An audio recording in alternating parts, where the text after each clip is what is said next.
conversations on imagery. Magazine covers have come up. I was looking at, somebody sent me the Ebony cover with Jonathan Majors on it. We had a conversation about that. The one with Rihanna and ASAP Rocky. And then I've been thinking about even my own the art that I do and the images that I'm trying to put out and how that really looks, because it's always more than, it's always more than what you see, you know what I'm saying? So literal, metaphorical, for sure. Subliminal. And how do those impact different people? Like males and females receive things differently. So yeah, I've been, that's definitely something that's been on my mind, is that imagery, and everybody's selling the brand. I gotta push my brand. I gotta watch out. I gotta get my brand. Which I think is great. And I think you should do that. I think that sometimes we maybe get caught up in it a little too much and we get lost in it. For sure. I mean, everything isn't meant to be monetized, and I think that is it. It's like we literally are a walking brand. Everybody's like, I gotta protect this. I gotta do this, and it never shuts off. So you could definitely get lost in that. Ooh, let me fix it. It's like you can't just exist. That's why I need time out of the country too. I think where we live, and not, if you can't get out of the country, at least a part of the country where it's not as busy, just to feel that different energy. Like I'm from Savannah, but I spent a lot of time growing up in Alabama too, and it was slower, and that gave me a different understanding of life.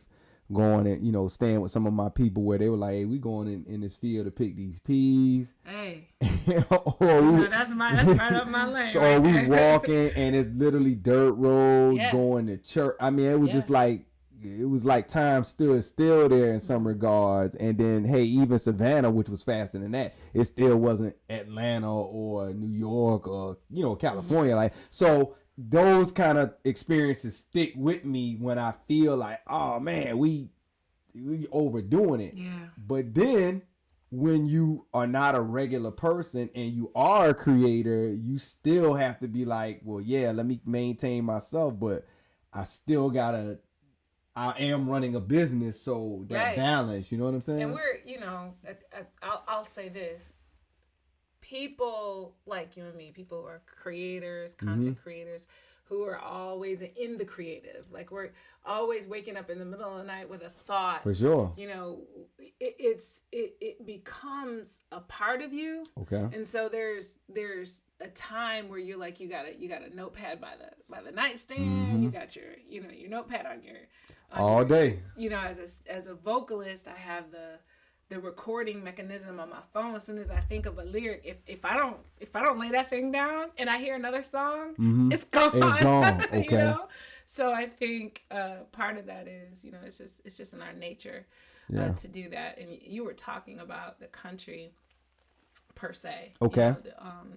An aspect of it. Yes. And it reminded me of one of my favorite movies, The Color Purple. Okay. When Suge Avery and Miss Celie were walking through I don't know if it was freesia or whatever flower that was. And she said, Miss Celie, I think it pisses God off when you walk by the color purple and don't recognize it.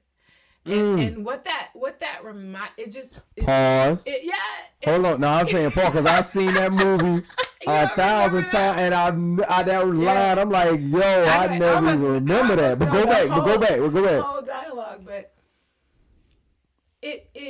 it kind of, there was a parallel there to what you were saying, because I thought about, wow, yeah. So when we go back to the original, when we go back to just the simplistic way of living, okay, I really think if you took that quote and wrote a paper on it, you could go so far with it, because she's just simply saying he created this magnificence. Okay. And we're so busy that we don't even recognize the simple things that he created. Sure. And if we don't even go that route, we don't recognize the beauty of nature. We don't recognize the beauty of creation. And I think even within ourselves, we may be in a position where we are missing what we've created or how good we are, and we're relying on everybody else to tell us that. And yeah, so I think having that moment where we kind of decompress, and we shut out the whispers, and we get away from distractions, we start to really see ourselves for who we really are.